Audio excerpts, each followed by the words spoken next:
and that's a down block. Okay? So, as my opponent shoots, I like to have a little something between them and my legs. Because if I just sprawl, and he continues to be a bulldozer here, he can potentially get back into position even though he started with that. And that's why this lead leg arm, when I sprawl, goes between my opponent and my legs. So again, should be playing double leg, boom, right there. So, not a long arm, a short arm. Elbow to the side. You know, when I teach little kids, I tell them, my son, when I'm teaching his kids, or his little class, be a T-Rex, be a T-Rex, be an alligator. They get that, little short arms. Okay, so right here, nice short arms. The nice thing here is, if he continues to, if he's this bulldozer underneath here and continues to carry hits me, as long as I keep that head tucked in the middle, and this down block arm at a 90 to my body, fingers pointing at the mat, he can drive all he wants. Go ahead, turn that foot down. Some of you prefer to have your kids slide it, but that's really an insurance policy, that down block arm.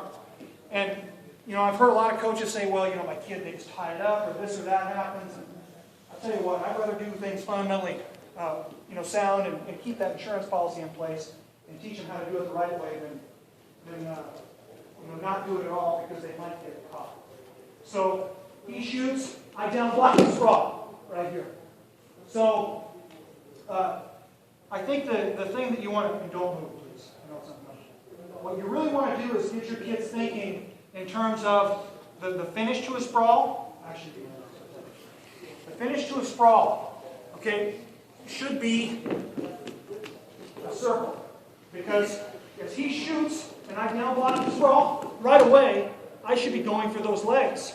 It should be reaction. Instead, what you see most kids doing is, get right back up.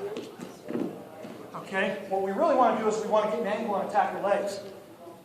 And I know most of you probably haven't, but I'd encourage you. If you ever go to the NCAAs, if you go to the World Championships, watch the really good wrestlers shadow wrestle.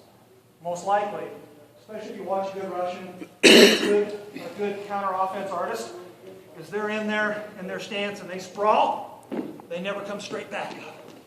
They're always instinctually getting that angle. So, and the connection I think you need to make here is, when your opponent takes a hard shot and you properly sprawl and down block, they're going to end up with a lot of weight on their hands.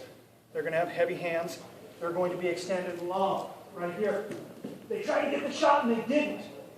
Well, the nice thing here is I can't spin very fast here. And if the guy tries to go behind me and I reach up, I'm likely going to fall. That's the best time to go behind. When your opponent is stretched out, elongated, extended, weights on his hands. Okay, that's easy go. If you wait and let him get back compact, well, now my hands are light, I can reach up, I can spin, I can fight up to my legs. So, the drill for your kids should be this. Sprawl and down block, no hesitation, get the angle, chase a leg, not the waist. So, he shoots, I down block and sprawl, right away I'm getting this angle, chasing a leg or ankle, not the waist. Okay, that's a hard habit you're going to have to break. Now, am I going over the same stuff he went over? Or is this, No, okay? no. So, again, please. So, he shoots, I sprawl and down block right away, and I'm getting an angle and going. And the reason is, if I hesitate at all, he's going to retreat, he's going to bunch up, he's going to get compact, and he's going to defend. If I start initiating my go-behind while he's still stretched out, I have a huge tactical, technical, and physiological advantage. Okay? And, so what if you don't get it? It's that you've got to go when the timing's right. You can always come back and fight and do whatever, but that's my reaction. He shoots, I down block, I'm going behind right away. Okay, now the reason, and I think it's important to show you guys this because I sure wish my high school coach would have taught me this. It would have saved me a lot of points in international competition. I'm going to the legs because as I come behind, I get, what is this, about a little bit of an angle off his shoulder, and I'm driving here using this ankle or this hamstring or this cheek or whatever it is to break him down, not just take him down. And that's a great time to look for a cradle if you're a cradle team. Okay? Now, what a lot of kids want to do from here is they want to come around and get back to referee's position. Okay, it's instant. Well, when I go to the waist, I'm not able to break him down properly. I'm back to just pop and chop or whatever. Have no control of the lower body. But more importantly, as I come back here, I'll let you do it to me. Come do it to me. So if he comes to my waist as he's going behind, real easy for me to control hands and cut away. It's real easy for me slowly. Okay, real high school. I mean, you guys see that a lot. The guy's going to re-switch when you come behind. It's real easy, especially if you're coach, just to hit the old side roll. And the embarrassing one that happened to me that finally made me break this position down is, just relax. I came behind the Russian. I got the waist right here, and I'm thinking, oh boy, points. We were nice and sweaty. He went up into a tripod, butt up in the air, and I slid off. And it sounds funny, but it happened not once but twice in the same match. Okay? In all of those situations, had I had the lower body, well, go ahead and stand up. Stand up. Stand up. I can drop into a double leg and read. I can do a redrop or whatever you guys call it. Okay? So, as opposed to him standing up and controlling hands, and me probably losing a takedown, now I'm down into the double leg. As far as the switch goes, there is no switch. Okay, I've got to have, don't try. There's just no switch. I've got to be around his waist for there to be a switch. Side roll, same thing. Okay, if he comes up into the tripod, okay, I've got control of his lower body. I'm not going to slide off at the very least. So, real two keys that I think you guys should go back and take a look at in your program. If you're not. So I know you put your arms nice and tight, but you spin around. You are concerned about hanging, or trying to lock it. So in terms of time, yeah, and I understand your point. If you let a guy get compact and start grabbing your arms, that's a problem. I think the point that I'm trying to make, and probably not very well, is that if he's extended, his hands are heavy. So he took a really hard shot, boom. If you start going behind then, he can't take his hands off the mat to mess with you.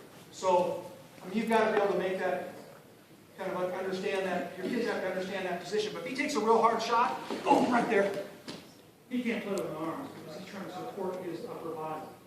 Because take your arms away. You see what I'm saying? So, but here's what will happen. If your kids, if they sprawl, hesitate, and let him punch back up. Yeah, now I really want to keep those arms in. But in this previous scenario, as I'm going behind, that arm is kind of coming with me, if that makes sense. I can't keep that arm deep and go behind. So, it's really more of a reaction. It's, instead of kind of that, when you think about a kid's thought process, stop the shot, stop the shot. So, he shoots, I stop the shot, and then it's like, look up at the coach, what do I do now, right? Where what you really want to instill in these kids is, he shoots, you sprawl and down block, go behind right away, take the pace of the match to them, and take advantage of them having heavy hands and being along you. So he shoots, nice hard shot, boom, right there. It's more timing and motion. So, any questions there? Yes? Going back to your sprawl, how's your sprawl say it gets to your leg now? Yep, let's go over that in a second, and that's absolutely something I want to talk about. So, just a couple of quick things here, and I think this will maybe address some of the questions you have here. So what are some things this guy does here? Grabs my elbow. Okay, so, and my son loves nothing more than the twister, but I mean, you guys can look that up.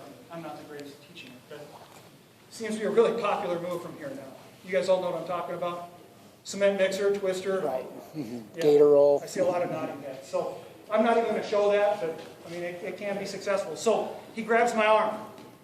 So what most kids end up doing here is just like getting frustrated and end up helping their opponent up. And I think that's a travesty. It's a real position that we should score on. So I'm just going to go over two techniques. I've spent a considerable amount of time here kind of refining this position. So there are more than two, but I'm going to show you the two that I really like. So one, he's got this arm really tight. All I'm going to do is extend that arm and slap my thigh. Now I rotate that arm, extend it and slap, rotate right here. Rotate just like a windshield wiper. So you've got it tight, right? So I extend and slap and rotate. You still got it tight? No. It's gone. So right here, extend and slap, rotate. And now the guys on this side of the room can see that I've got him isolated at the elbow and blocking at the pit. Now I'll even slide my shoulder a little bit over that scapula there. So I've got a lot of weight on this arm. And now it becomes a race around this side, and I am not going to grab the waist. I'm going to grab a leg as I come behind and finish. Okay, so I'll switch that around so you guys can see it. So he's got me real tight, and I mean, we've all been here. You're sooner going to pull the flesh off your arm and get this arm back. He's got it wedged